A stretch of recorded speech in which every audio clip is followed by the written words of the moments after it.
In 1 Nephi chapter 20, verse 5, it says, "And I have even from the beginning declared to thee before it came to pass, I showed them thee, and I showed them for fear lest thou shouldst stay.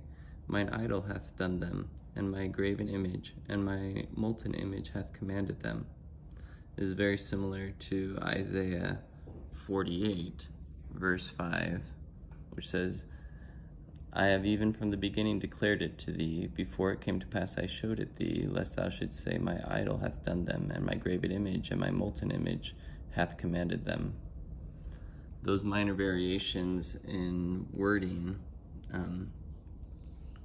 are just,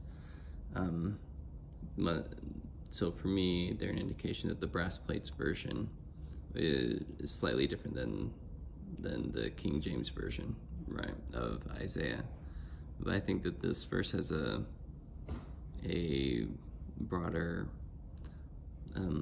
I really like the message of this verse, that God shows us prophecies so that we know that it comes from him, and people who believe in God will believe in him. And so when we see things like the gospel being preached all over the world, we can say, oh, that was prophesied.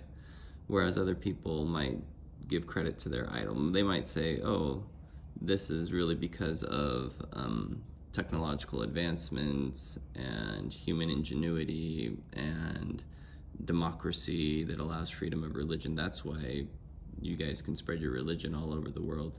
But we can say, no, this was prophesied that this would happen at the end of days. Similarly, when we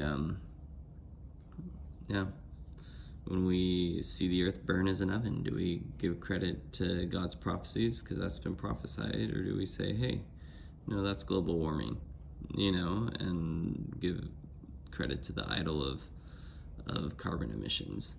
I think that, just in general, for those who are faithful, they can see these prophecies, and they can know that God predicted these things beforehand, hundreds, thousands of years beforehand.